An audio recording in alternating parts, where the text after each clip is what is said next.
estudio, ¿no? De Filipenses, la epístola de gozo, ¿no? Sí.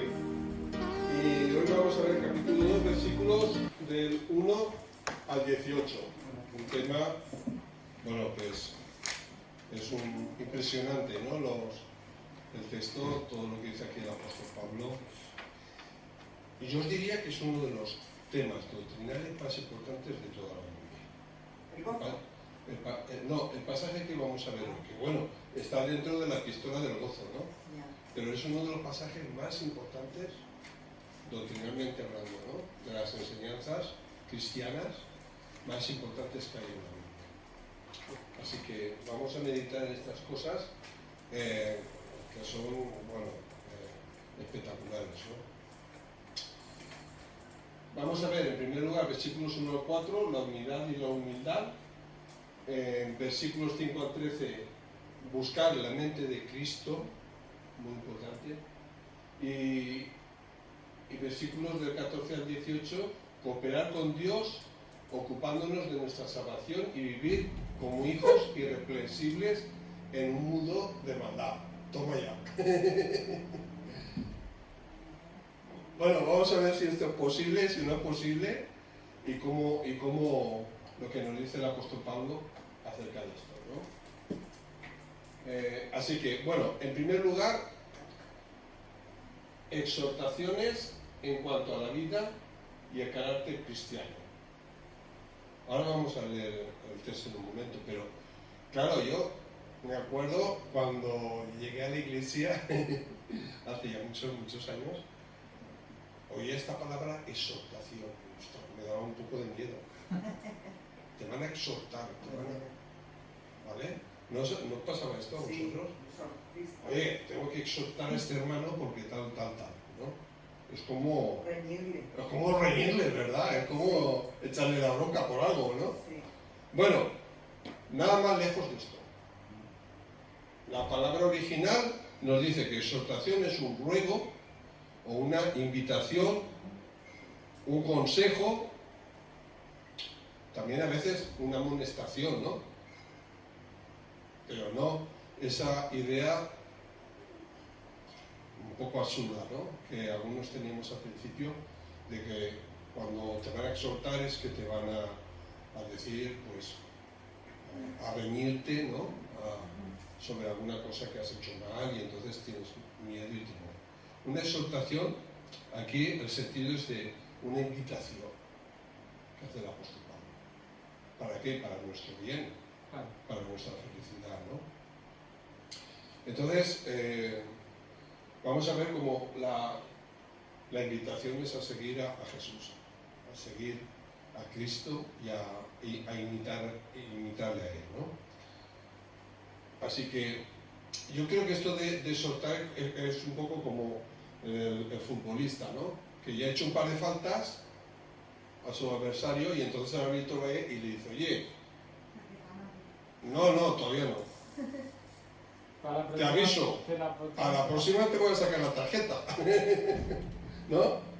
Cuando un jugador en el campo ya hace 3 o 4 faltas, el árbitro un poquito misericordioso, a la cuarta ya se la tenía que haber sacado. Pero dice, no, oye, te aviso, es un aviso, a la próxima te la sacaré. Bueno, un poco así es la cosa esta, ¿no? Que todo esto, bueno, claro, es un tema que, bajo mi punto de vista, es duro, ¿no?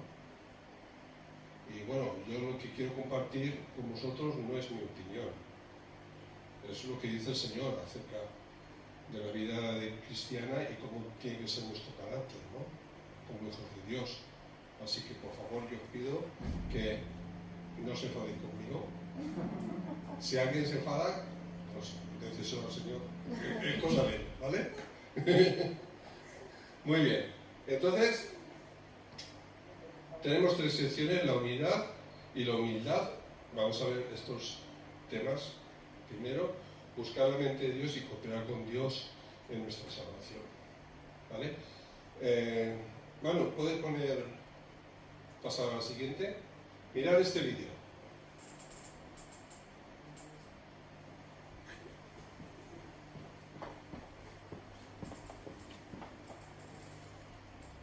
importancia con respecto a las vivencias positivas o negativas. Es un estado que se manifiesta en primer lugar yo, segundo yo y tercero yo. Es agobiante saber que existen lugares en todo el planeta donde este sentimiento es incesante. Por lo tanto, estamos expuestos a recibir correspondencia mutua o indiferencia. Todos no pensamos igual, en unos hay más maldad que en otros. En consecuencia, las reacciones y bondades vecinas son inciertas desde los factores externos. Sin embargo, este acto es natural en nosotros. Piensa lo siguiente, un niño de 3 o 4 años manifiesta egoísmo de acuerdo a su entorno. Es algo intrínseco e incontrolable, pero la madurez espiritual te enseña a hacer frente a estas actitudes opuestas. Nace a partir de la necesidad de una permuta, donde eres consciente que el mundo cambia si tú cambias. Recibes lo que das, fomentas servicio y acoges felicidad. Este es el sentido de la vida existencial, tal como dice el viejo refrán, el que no vive para servir, no sirve para vivir. Si quieres experimentar la esencia de tu ser, encárgate de ayudar y satisfacer. De acuerdo a lo anterior, hay una escena bíblica donde Santiago y Juan estaban pidiendo al Maestro que les concediera un lugar en su trono. Y me pregunto, ¿qué pasaría por la mente de Jesús? El egoísmo continuo dentro de sus corazones, interesados en poder hallar más gloria que los demás discípulos. Este sentimiento era evidente en los demás colegas.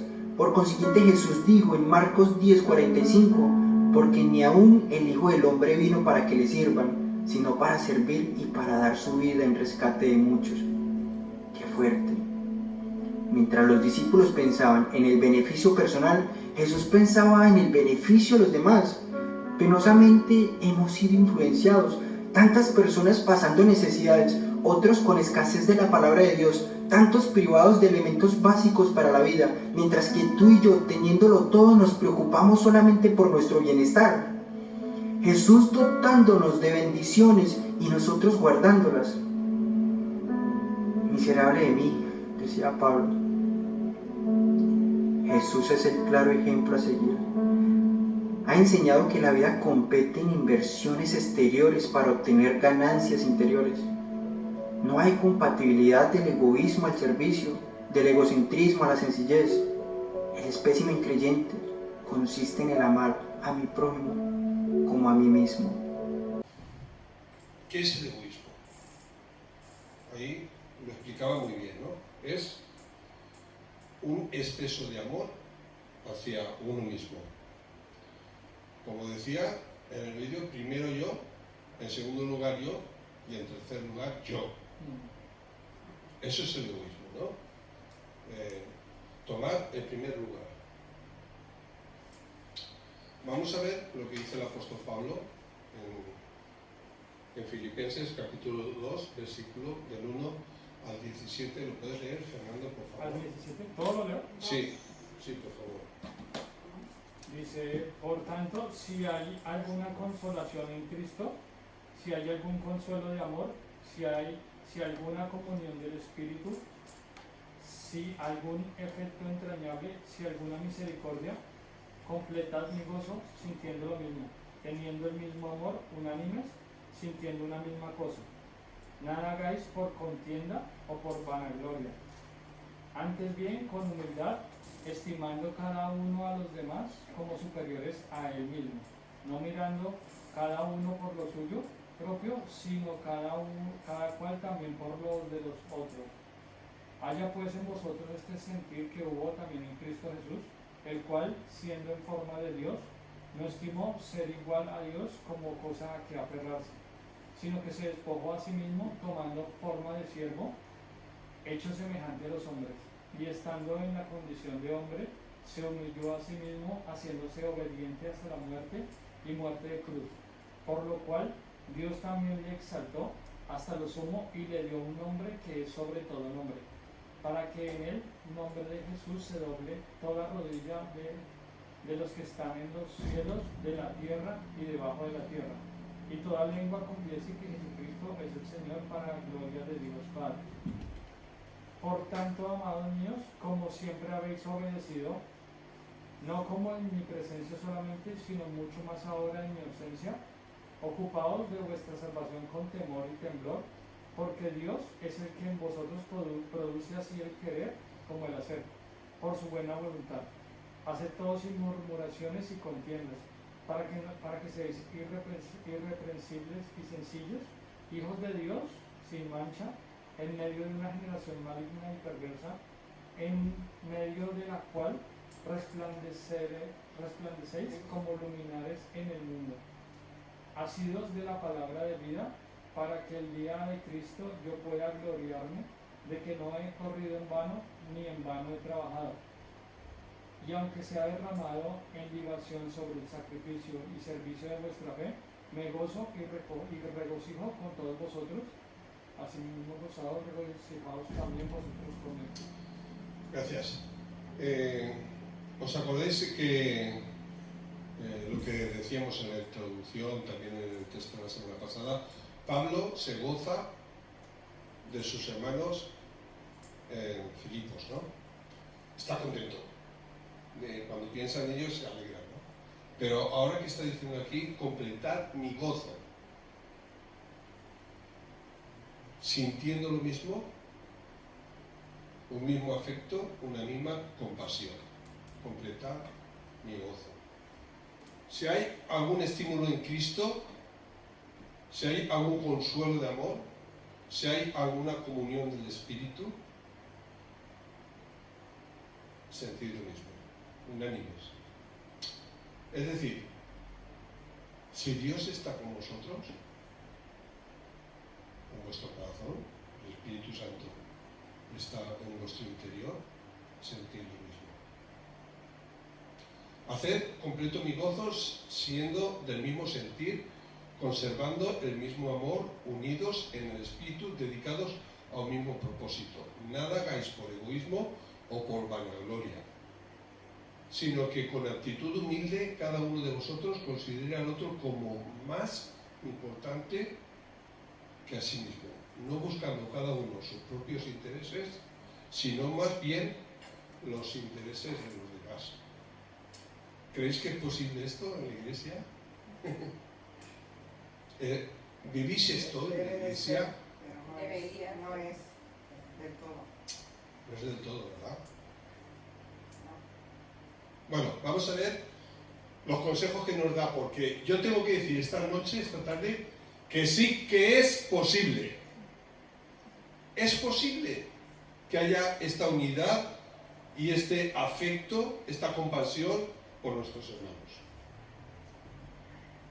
Pero vamos a ver que hay que hacer algo muy importante para llegar a conseguir esto en la iglesia. En la iglesia, en el distrito 13, ¿vale? Con nuestros hermanos,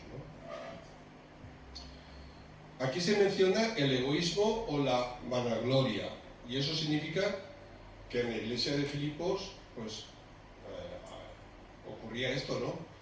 Había egoísmo y había hermanos que se vanagloriaban, que eran los mejores, los que mejor predicaban, o los que más ayudaban en la iglesia, o los que más se ocupaban de los pobres, o los que antes llegaban a las reuniones para preparar las cosas, o mil cosas, ¿no?, que podíamos pensar del servicio que se puede hacer en la iglesia.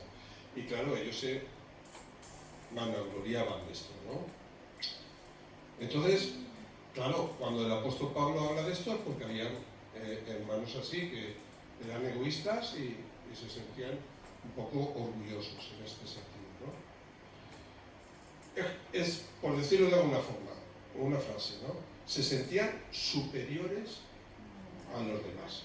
Porque cuando esto ocurre es porque uno se siente superior a los demás. Y en la iglesia del Señor somos todos iguales. Todos somos iguales. No hay uno más grande ni uno más pequeño. Da igual que lleves 40 años en la iglesia que lleves 2 meses. En la iglesia del Señor somos todos iguales. Es verdad que el Señor ha repartido dones, distintos dones. Y el apóstol Pablo nos invita, nos llama a buscar los mejores dones. En esos 23-24 dones que hay, la lista de dones, ¿no? Hay 4 o 5 que dice buscar los mejores dones. ¿Cuáles serán? Pastoral, maestro, etcétera, ¿no? Evangelista, los mejores dones. Pero eso no significa que ese hermano tenga más valor que tú, y si tú tienes el don, que tú tengas más valor que otro hermano que no lo tiene. En la iglesia del Señor somos todos iguales, todos, hasta el pastor, es como los demás. Y yo me alegro mucho, hace mucho tiempo que en las iglesias evangélicas, ¿no? Nos quitamos las marcas que nos distinguían de digamos, la pompa del clero, ¿no?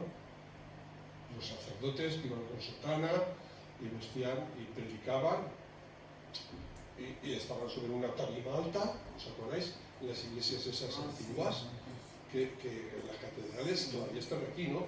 De piedra, y ellos predicaban como si fueran superiores, ¿vale? Eso en la iglesia católica lo estamos viendo aún, con todo lo que se pone el Papa, por ejemplo, ¿no?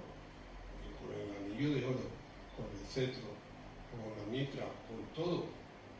Porque el Papa es, dicen ellos, la cabeza de la iglesia, es el que tiene toda la autoridad. Y lo que el Papa dice va a misa, ¿no? Entonces, pero no es así, no es así.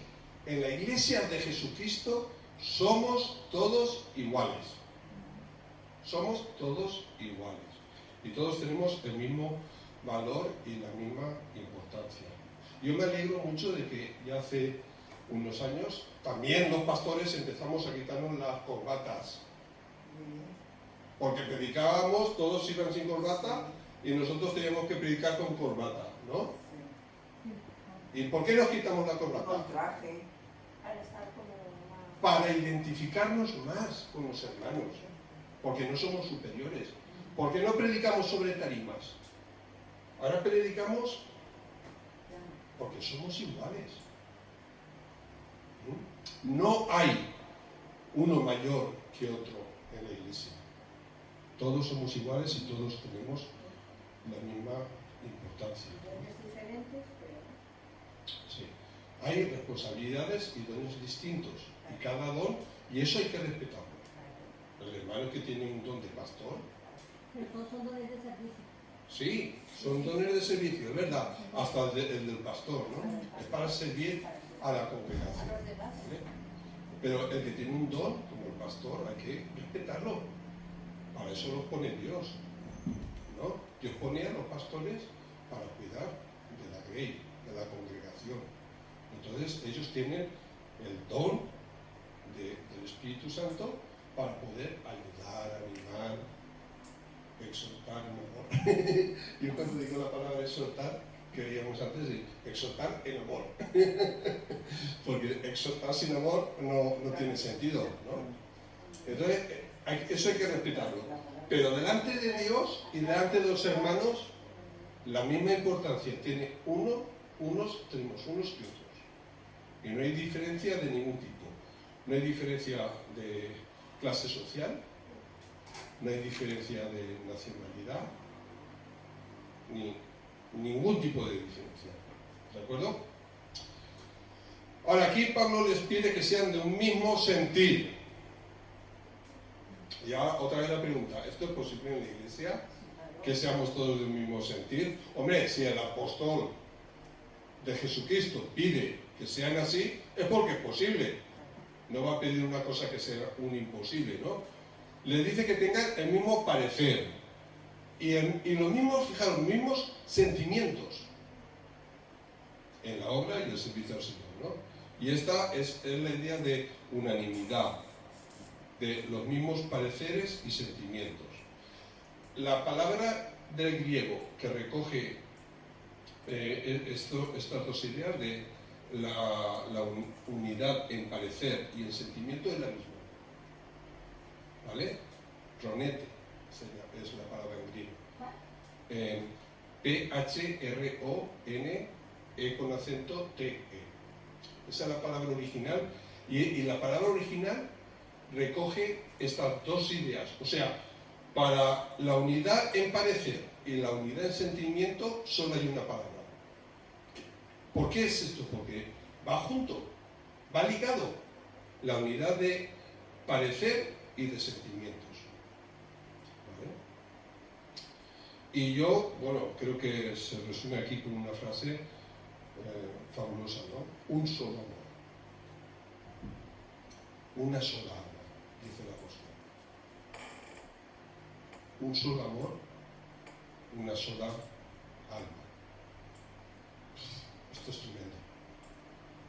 Imaginaros en la iglesia un solo amor, una sola alma. ¿Os imagináis esto? Un mismo sentir, el mismo objetivo de interés.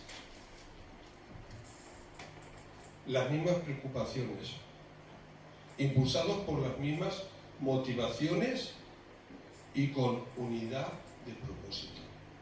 Con unidad de propósito.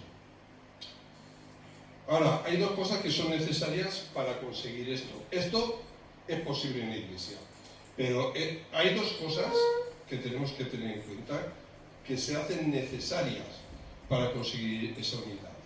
Y una aparece en el versículo 3, que es la humildad.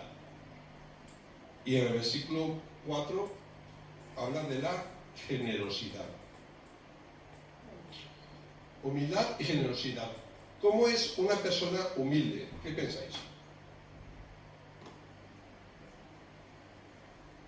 Una persona humilde. Sea humilde. Que no sea orgullosa. Sí, ¿Eh? que se libera del ego, que reconoce sus faltas, que no tiene intereses propios, sí, que no son- No es interesada. Que no tienen... que no quiere sacar ventaja. Ujú. Es como eso, o sea, más de no tener intereses propios, pues todos tenemos, pero que no quiere como sacar ventaja, que no es como, Que no tiene un concepto más alto de sí del que debe de tener. ¿Vale? No es la persona que pues yo no hago nada, pues yo no tengo... No. Es una persona que no tiene un concepto más alto de sí del que debe de tener. ¿Y una persona generosa cuál es?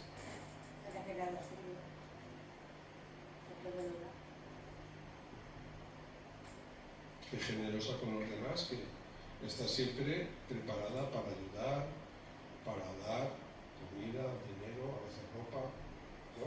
Un generoso se desprende de lo suyo para ayudar a los demás, ¿no? ¿Conoces a una persona así, generosa? Yo sí, es tremendo. Personas maravillosas que ven que hay una necesidad y dicen, oye, ¿necesitas? ¿Eh? Y están dispuestos a quitarse de lo suyo para ayudar, ¿no? Qué bonito es esto, ¿verdad? Para ayudarlo a los demás. Humildad y generosidad. Eso es lo único que puede derrotar la rivalidad y la vanagloria en la iglesia. Humildad y generosidad. La generosidad quiebra, rompe el egoísmo.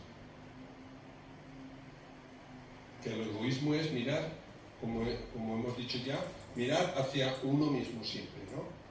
Primero yo, después yo, y en tercer lugar yo otra vez.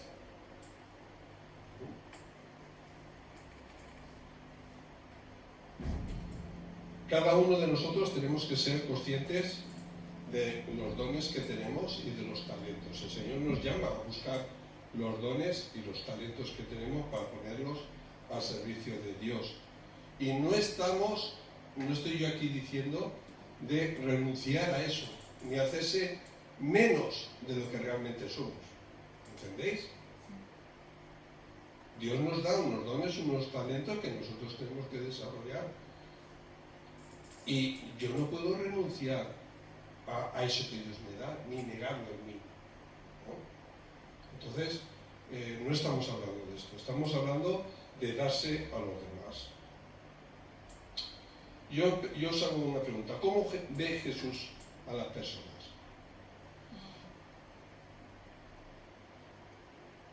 ¿Cómo ve Jesús, por ejemplo, a un indigente? Un indigente, un sin techo, una de las personas que viven en la calle, de los que tenemos aquí en el río. Aquí en el río hay personas que viven ahí entre cartones, con ropa rota, que huelen mal, que no tienen comida. Muchos de ellos tienen adicciones al alcohol, sobre todo, ¿no? Pero a las drogas también. Y yo me pregunto, vamos a ver, ¿cómo ve Jesús a esas personas? Yo creo que igual, con compasión, como Como a nosotros. son hijos, sí. O Son sea, hijos. yo digo eso, o sea, todos somos hijos sin importar, o sea, cuál sea nuestra condición, nuestra actitud, nuestra, lo que sea, y yo sí pienso eso siempre, o sea, si una persona que haga daño detrás de, como hablábamos en el grupo de las donas, detrás de todas esas capas de cebolla, igual hay un hijo de Dios y ese hay que respetarlo como si lo que sea. Jesús mira con compasión y con amor. Porque Jesús también murió por ellos, por los indigentes, por los sin techo. Jesús murió por todos. Y esto suena fuerte, pero Jesús murió por ellos. A los que la sociedad rechaza, Jesús abraza. Y aquí vamos a ver, claro, el apóstol nos va a decir que seamos imitadores de Cristo. Y si no somos capaces de abrazar a un indigente, ¿cómo vamos a abrazar a nuestro hermano?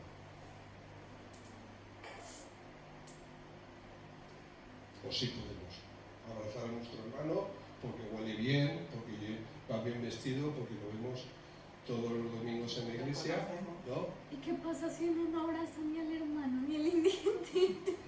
¿Cómo? A mí estaría perfecto no abrazar ni al hermano ni al indigente ni a nadie. No te he entendido, mano. No te he entendido. A ver. ¿Qué pasa? Sí, para mí estaría bien ni abrazar al hermano ni al indigente ni a nadie. No abrazar a nadie. No, que no le gusta, a ella no le gusta. Bueno, no pasa nada. La expresión abrazar se refiere a dar amor, ¿sabes? No es tanto un contacto físico, ¿no? Sino el hecho de que Jesús veía como veía a la gente, ¿no? A los hambrientos les daba de comer, a los enfermos los sanaba, muchas veces sin tocarlos, ¿no? Es la compasión esa por las personas. El hecho de abrazar no quiere decir que, bueno, nosotros vayamos abrazando a todas las personas con las que nos cruzamos en la calle, ¿no? Es una expresión, abrazar en el sentido, decimos, de mostrar el amor y el cariño que nos pide Dios hacia las personas, ¿de acuerdo? Quiere decir que si tenemos el ejemplo de Jesús abrazando, dando ese amor, ese cariño a los más marginados de la sociedad, ¿cómo nosotros no vamos a dar ese cariño y recibir a los hermanos? ¿Vale? Esa es la idea, ¿de acuerdo? Hay una cosa que no tenemos que olvidar nunca, hablando un poquito de los indigentes, ¿no? Que una persona por muy denigrante, a una situación que llegue tan denigrante para ella que llegue a ese extremo, ¿no? Nunca pierde la imagen de Dios. Una persona, aunque el pecado la haya destrozado y la haya hecho tan irreconocible como persona, porque tú de lejos puedes ver a una persona ahí entre cartones y te piensas que es un animal a veces, ¿no? Pero si te acercas lo vas a ver. Y esto es lo que hacía Jesús. Nosotros a lo mejor guardamos la distancia, pero Jesús se acercaba, ¿vale? Eso es lo que quiere decir abrazar, acercarte, para ayudar. Y entonces esa persona, cuando la ves de cerca, lleva la imagen de Dios, ¿vale? Entonces, la idea aquí es esto, ¿no? De ayudar, de amar, de ser misericordiosos, no solamente con los hermanos, sino con la gente que está a nuestro alrededor, ¿no? Nuestro prójimo. Porque si Dios ve así, Él es mi ejemplo para que yo mire así también a las personas. Ahora la pregunta, ¿cómo ves tú a tu hermano en la iglesia? Él está hablando de una iglesia, Filipos, ¿no? Y sabe que hay, entre hermanos, hay discusiones, ¿no? Y el Señor le dice, y ahora esto lo vamos a aplicar nosotros. ¿Cómo vemos a nuestro hermano? ¿Se merece nuestra ayuda? ¿Cómo lo tratamos? ¿Lo tratamos con respeto o con desdén? Bueno, pues en los versículos 5 al 13 Pablo nos muestra el ejemplo supremo del Señor Jesucristo, que es un ejemplo para nosotros de humildad y generosidad. ¿Puedes pasar, Manu, por favor? A este le he titulado Buscar la mente y el corazón de Cristo. Y esto es uno de los textos más importantes, como decía al principio, doctrinalmente de la Biblia. De hecho, yo creo que los creyentes, los evangélicos, tenemos una buena costumbre. ¿Sabéis cuál es? Que cuando queremos acordarnos de alguna parte de la Biblia chula, de esas que dicen, ostras, el Señor, entonces le ponemos música. ¿Vale? Y hay canciones preciosas basadas en la palabra de Dios, ¿no? Bueno, pues este pasaje era un himno que se cantaba en la iglesia primitiva. Entonces ellos le pusieron música y lo cantaban, ¿no? Voy a leerlo, dice, del 5 al 13, dice, haya pues en vosotros esta actitud que hubo también en Cristo Jesús, el cual, aunque existía en forma de Dios, no consideró el ser igual a Dios como cosa a que aferrarse, sino que se despojó a sí mismo tomando forma de siervo, haciéndose semejante a los hombres, y hallándose en la forma de hombre se humilló a sí mismo, haciéndose obediente hasta la muerte y muerte de cruz. Por lo cual Dios también lo exaltó hasta lo sumo y le confirió el nombre que es sobre todo nombre, para que en el nombre de Jesús se doble toda rodilla de los que están en el cielo y en la tierra y debajo de la tierra, y toda lengua confiese que Jesucristo es el Señor, para la gloria de Dios Padre. Así que, amados míos, tal como siempre habéis obedecido, no solo en mi presencia, sino ahora mucho más en mi ausencia, ocuparos en vuestra salvación con temor y temor, porque el Dios es quien obra en vosotros tanto al querer como al hacer para su beneplácito. Esto nos llega muy adentro, ¿no? Haya pues esta actitud que hubo también en Cristo Jesús. ¿Cuál tiene que ser nuestra actitud ante las relaciones? De amor, perdón. Amor, perdón.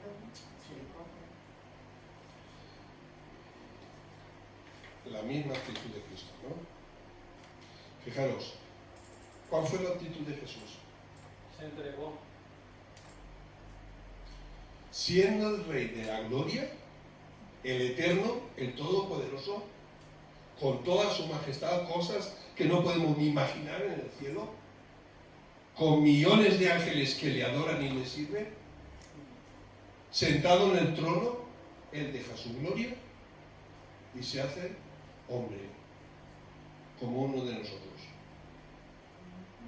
Pero no solamente es que se hace hombre y viene a este mundo, es que dentro de eso se hace el más humilde, el más pobre.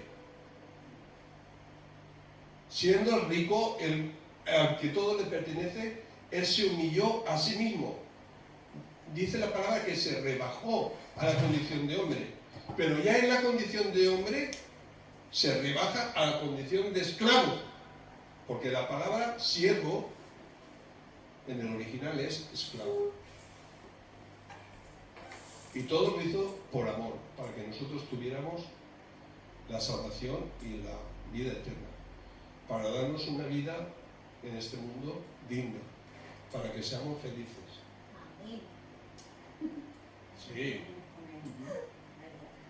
Él se humilló, se rebajó.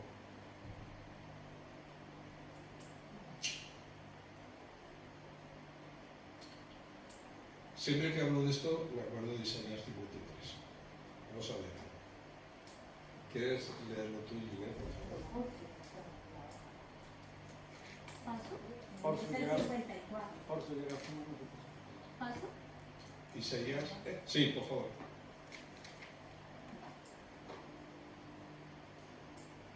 A lo mejor ahí está un poquito pequeño, ¿no? ¿Quién ha creído a nuestro anuncio y sobre quién se ha manifestado el brazo del Señor? Crecerá ante él como renuevo, como raíz en tierra seca.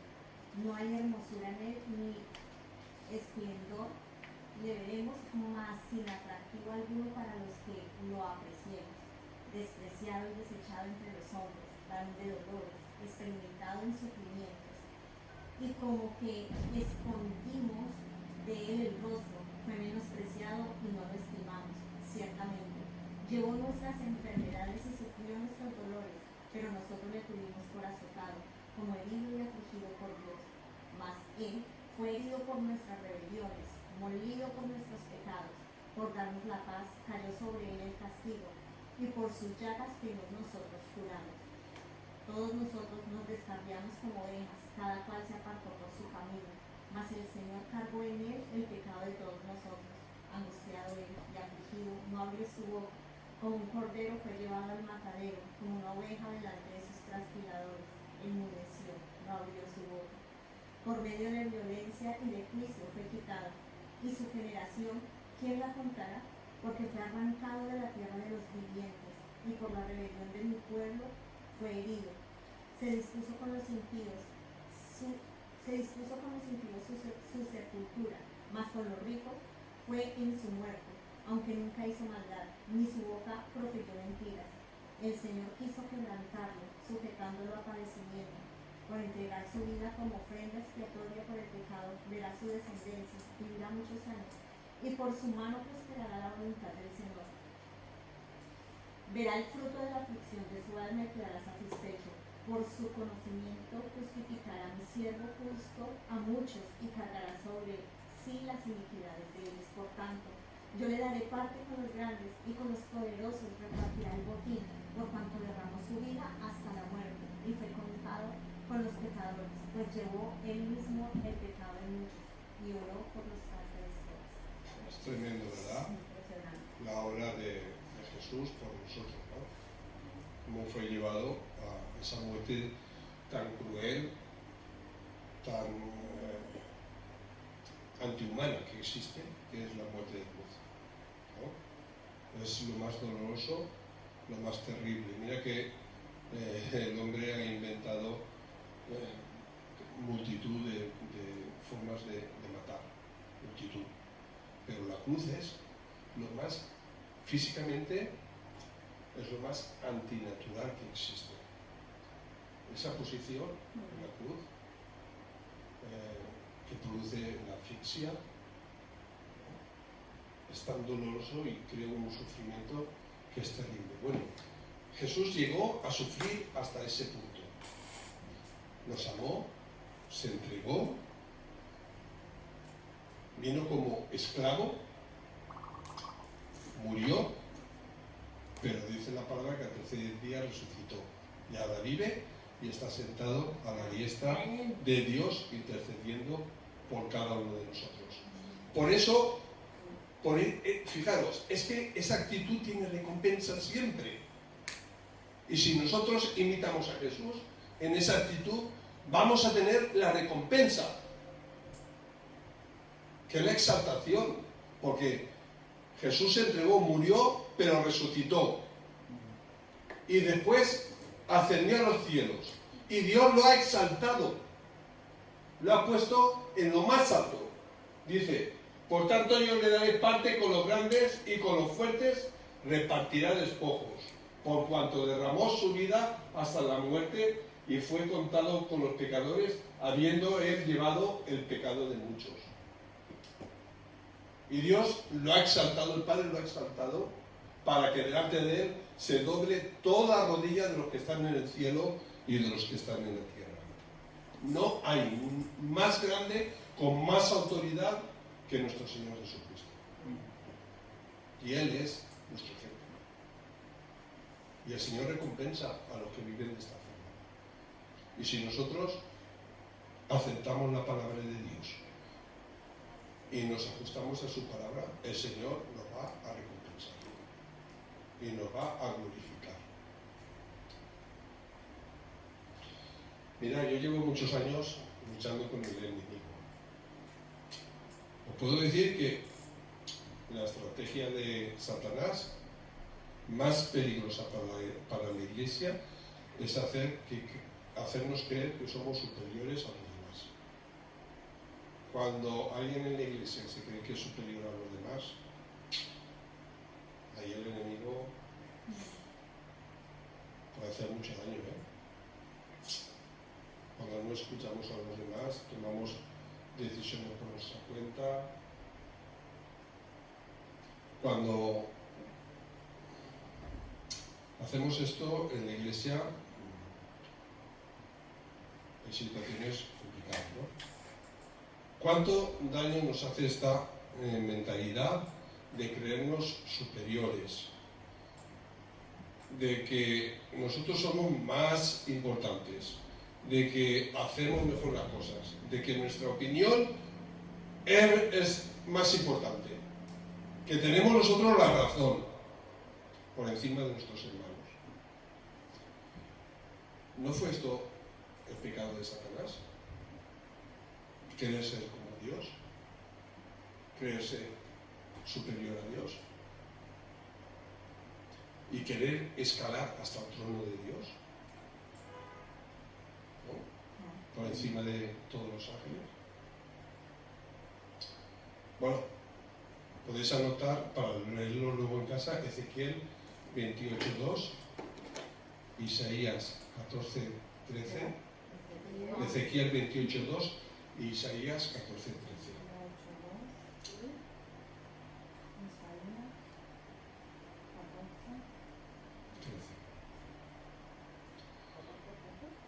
¿Sabéis lo que dijo Jesús en Juan 8:29? Y el que me envió, que es el Padre, está conmigo. Eso dijo Jesús. No me ha dejado solo, porque yo hago siempre lo que le agrada. Ostras. Jesús dijo, yo hago siempre lo que le agrada al Padre. Mirad, yo aquí tengo que caer de rodillas delante de Dios.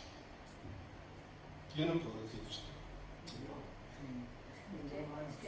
¿Quién puede decir esto? Yo hago siempre lo que le agrada al Padre. Y cada día tengo que pedir perdón al Señor, por las cosas que hago que no le agradan.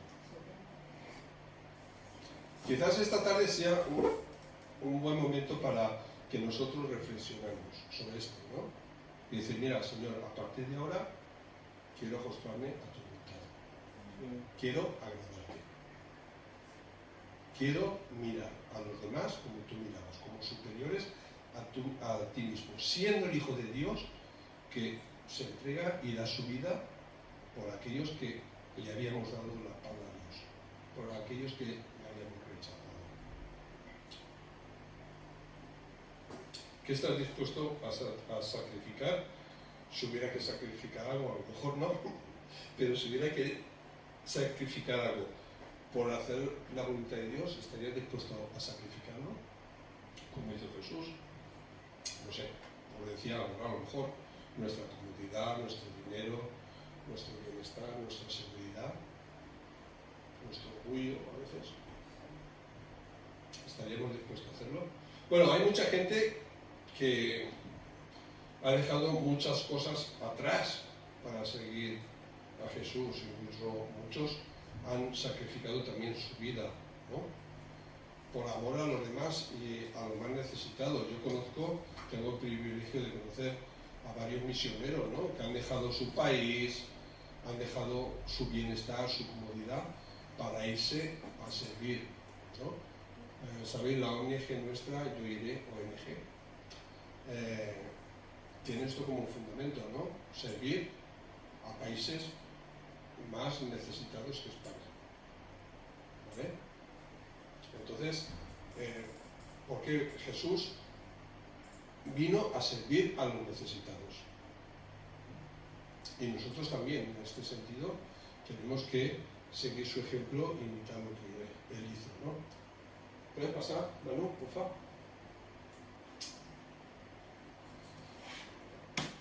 Ahora entraremos aquí en esta sección, pero fijaros un momento lo que dice versículos 9 a 12. Dice, por lo cual, hablando de la obra de Jesús, ¿no? Por lo cual también Dios le exaltó hasta lo sumo y le confirió el nombre que es sobre todo nombre, para que al nombre de Jesús se doble toda la rodilla de los que están en el cielo y en la tierra y debajo de la tierra, y toda lengua confiese que Jesús es el Señor, para gloria de Dios Padre. Toda rodilla se doblará. Y esto también es una promesa, y esto va a suceder, ¿no? Lo vamos a ver como todo el mundo, todas las naciones doblarán sus rodillas cuando el Señor venga en poder y gran gloria, ¿no? Pero de la misma forma, también el Señor nos va a recompensar a nosotros. Y hay muchas bendiciones reservadas en los cielos para ti y para mí. Dios está preparando grandes cosas y también grandes bendiciones aquí en este mundo mientras estemos en este mundo, ¿no? Por eso el apóstol Pablo exhorta en el versículo 12, aconseja, ¿vale? Ocuparos en vuestra salvación con temor y temblor. Ocuparos en vuestra salvación. No paséis de vuestra salvación. Hay que ocuparse en esto, ¿no? Dice el versículo 14, en el último punto, ¿no? De cooperar con Dios, ocupándonos de nuestra salvación y vivir como hijos irreprensibles en un mundo de maldad. Dice, y a vivir como hijos irreprensibles en un mundo de maldad. Hijos irreprensibles. ¿Qué es una persona irreprensible? Un creyente irreprensible. Un modelo, Modelo a seguir. ¿no? No sé, sin Sin culpa. culpa, sin pecado, ¿o qué? Irreprensible. Que Reprender. lo hace todo bien, Cuando se reprende a una persona, que que ha hecho algo mal. claro, es llamarle la atención, ¿no? Por algo que ha hecho, ¿no? Sí. Entonces, un creyente Que no nos irreprensible llame nadie, es un creyente que no sé, que no haya nada que ni nadie que le pueda llamar la No atención, vamos a lugar a eso. ¿no? Irreprensible. Bueno, de lo que se trata aquí es de vivir en santidad, ¿vale? Vivir en santidad.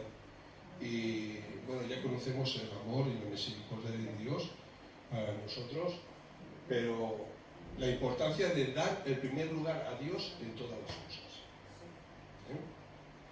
Y dice, hacerlo sin quejaros y sin poner objeciones. Porque a veces buscamos la forma de darle la vuelta a las cosas. No, y esto está muy claro. Aquí no podemos ir por con atajos, ¿no? Está muy claro. Vivir en santidad sin que nadie os pueda reprochar. Oye, pues, a veces habéis robado en un banco o habéis apuñalado a tu vecino. Esos son ejemplos buenos, ¿no? ¿Vale? ¿Me entendéis lo que quiero decir, no? Que nadie os pueda echar en cara. Pues mira, esto, lo otro, ¿no? Ya os he dicho que, dije al principio, ¿no? Que esto es lo que el Señor nos dice aquí, y a mí me toca tanto este texto que es tremendo, ¿no? Ajustarse a la voluntad de Dios, de eso se trata. Ocuparnos en nuestra salvación, ocuparnos en la verdad. Hacer todo sin murmuraciones, sin razonamientos rebuscados, ¿no? Y tenemos que hacer todo lo necesario para nuestra salvación en estos tiempos difíciles en los que vivimos. Humildemente y con amor, sin discusiones, ¿no? Entonces, de esta forma, versículo 15, vamos a conseguir ser irreprensibles. Dice, puros. Una persona pura es una mezcla, es una persona que no tiene mezclas. A veces los creyentes somos un poco impuros, en el sentido de que estamos en un pie en la iglesia y otro pie en el mundo. ¿Vale? Hay una mezcla. El mundo y las cosas de la fe, las cosas del cielo no casan. Es como el aceite y el agua. Por mucho que tú lo batas, lo dejas reposar y se separan, ¿no? Eso nos pasa a nosotros. El apóstol Pablo dijo que hay una lucha interior, porque nuestra vieja naturaleza nos lleva a hacer las cosas en contra de Dios, y el Espíritu nos lleva a hacer las cosas de acuerdo a Dios, y hay una lucha. Es verdad, pero hay que luchar. Lo que no puedo es tirar la toalla y dejarme vencer por las cosas del mundo. Hay que luchar, hay que ocuparse de la salvación. Y además con temor y temblor, porque es que hay mucho en juego. Fijaros que si nosotros, Jesús dice que nos da la victoria, que ya somos más que vencedores, pero para esto tenemos que confiar en Él y tenemos que luchar y ajustarnos a su palabra y a su voluntad y vivir en santidad y buscar ese ideal de ser un creyente, una mujer, un hombre, un niño, un joven, un adulto, un anciano, irreprensible. Jolín, esto sería algo maravilloso, ¿no? Es decir, mira, Paco, bueno, ha estado muchos años aquí, dio mucha guerra. Paco, en los años que vivió, vaya que dice que sí. Pero mira, al final de sus días parece que se enderezó un poquito. Y bueno, El Señor, yo no, ¿eh? el Señor lo enderezó, ¿no?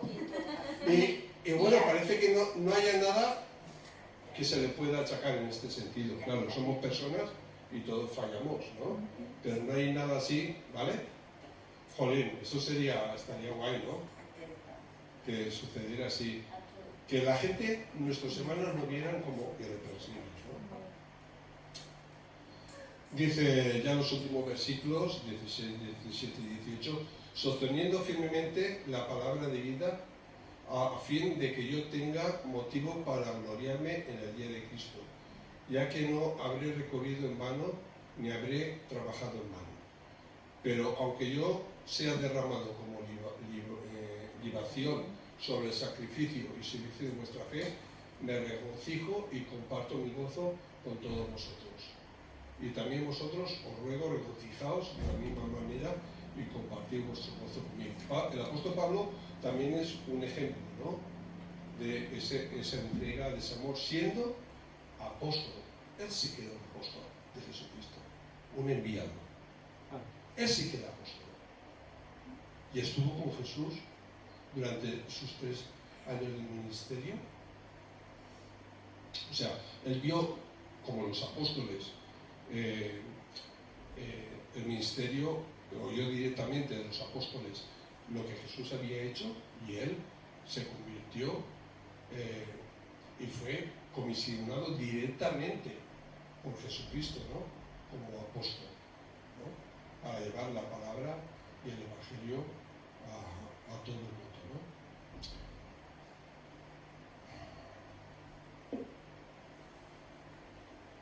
Regocijaos conmigo. Esta frase, eso lo dice el apóstol Pablo. Pero a mí me ha llegado también como si el Señor, como si de parte de Dios, ¿no? Regocíjate conmigo. Y eso es lo que el Señor te está diciendo esta noche. Regocíjate con el Señor. Jesús te está diciendo hoy, alégrate conmigo. Busca primero el reino de Dios y su justicia, y todo lo demás lo tendrás por añadidura. Lucha por la fe, lucha por la salvación, lucha por la santidad, por vivir de acuerdo con Dios. Y regocíjate conmigo. Cada cosa que hagamos para el Señor, enseñando, compartiendo la palabra, a lo mejor simplemente tomando un café con un amigo, ¿no? O cuando hacemos cosas por los necesitados, el Señor está diciendo, regocíjate conmigo. Y esperemos todo, porque el Señor no es deudor de nadie, espera las bendiciones de Dios. Si hacemos esto, Dios nos va a bendecir. Y Él no es deudor de nadie. Y nos va a bendecir grandemente. Y nos va a poner muy en alto, más de lo que nos imaginamos. Así que merece la pena trabajar, luchar, servir al Señor y ajustarnos a su palabra. ¿Vale? Vamos a terminar. Si lo que quieran orar, lo vamos a dejar ahí. Vamos a lo que queráis orar, pues tenemos un momento para poder orar, dar gracias a Dios, también pedir que Él tome el control y tome nuestra vida para Él y para su gloria. ¿De acuerdo?